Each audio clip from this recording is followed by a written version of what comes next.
السلام علیکم ورحمۃ اللہ وبرکاتہ۔ یہ اس وقت ہم بقیع کے اندر موجود ہیں۔ جنت البقیع ہے، قبرستان ہے۔ آپ یہاں دیکھ سکتے ہیں، یہ تمام صحابہ اکرام کی قبریں ہیں۔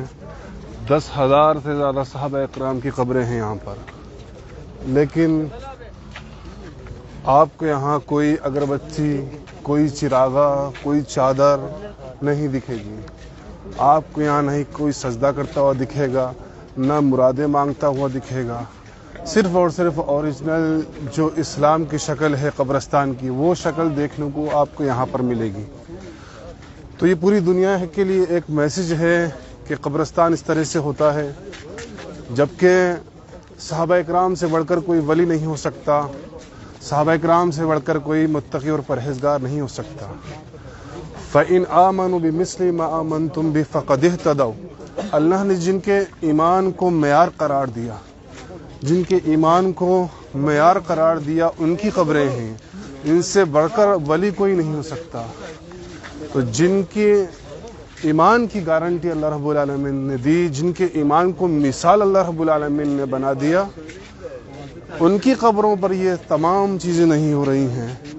ان کی قبروں سے کوئی نہیں مانگ رہا ہے، ان کی قبروں پر چراغے نہیں ہو رہے ہیں، ان کی قبروں پر چادریں نہیں چڑھائی جا رہی ہیں۔ یہ اس بات کا میسج ہے پوری دنیا کے لیے کہ تمام تر حاجتیں، مرادیں پوری کرنے والا اگر کوئی ہے تو خالص اللہ رب العالمین۔ اللہ کے علاوہ کوئی حاجت روا نہیں، اللہ کے علاوہ کوئی مشکل کشا نہیں، اللہ کے علاوہ کوئی داتا نہیں، اللہ کے علاوہ کوئی غوث نہیں۔ اکیلا اللہ رب العالمین تنہا مالک الملک ہے۔ رب خود فرماتا ہے، یا ایھا الناس انتم الفقراء الی اللہ۔ اے لوگو، تم سب اللہ کے در کے فقیر ہو۔ کس کے در کے فقیر ہو؟ اللہ کے در کے فقیر ہو۔ تو اللہ نے کسی پیر کے در کا فقیر مسلمانوں کو، ایمان والوں کو یا انسانوں کو نہیں بنایا، بلکہ اللہ نے اپنے در کا فقیر بنایا اور کہا، یا ایھا الناس، اے انسانوں، پوری انسانیت کو مخاطب کر کے کہا، انتم الفقراء الی اللہ، سب اللہ کے در کے فقیر ہو، منگتے ہو، بھکاری ہو۔ اللہ هو الغنی الحمید، اور اللہ رب العالمین غنی ہے اور تعریف کے لائق ہے۔ تو تنہا اکیلا اللہ رب العالمین ہے، جس کے در کے ہم فقیر ہیں، جس کے در سے ہم مانگیں گے، جس کے در سے ہمیں ملے گا، اور جو مکمل طور پر قدرت رکھنے والا ہے۔ رب خود فرماتا ہے، نبی آپ کہہ دیجئے، قل اللہم مالک الملک، کہ تمام بادشاہت اللہ کے ہاتھ میں ہے۔ تؤتی الملک من تشاء، وہ جسے چاہے بادشاہت دے دے، وتنزع الملک ممن تشاء، اور جس سے چاہے بادشاہت چھین لے، وتعز من تشاء وتذل من تشاء، جسے چاہے عزت کی سربلندی عطا فرمائے، جسے چاہے ذلیل کر دے۔ بیدک الخیر، تمام بھلائی اللہ کے ہاتھ میں۔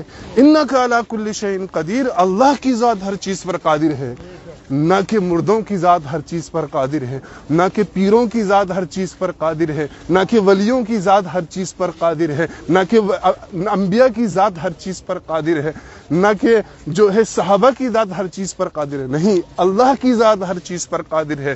بیٹا بیٹی مانگنا ہے، اللہ سے مانگیے۔ رزق مانگنا ہے، اللہ سے مانگیے۔ تمام بھلائیاں اس کے ہاتھ میں ہے۔ رب خود فرماتا ہے، یخلق ما یشاء، میں جو چاہے پیدا کرتا ہوں۔ یہب لمن یشاء اناثا، جسے چاہتا ہے بیٹیاں دیتا ہوں۔ ویہب لمن یشاء الذکور، جسے چاہتا ہوں بیٹے دیتا ہوں۔ او یزوجوہم ذکرانا و اناثا، جسے چاہتا ہوں بیٹا بیٹی دونوں ملا کے دیتا ہوں۔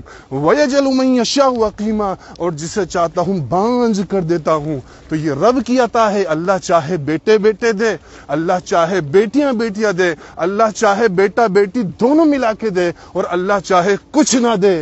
جس کو اللہ کچھ نہ دے، اس کو دنیا کی کوئی طاقت اولاد نہیں دے سکتی۔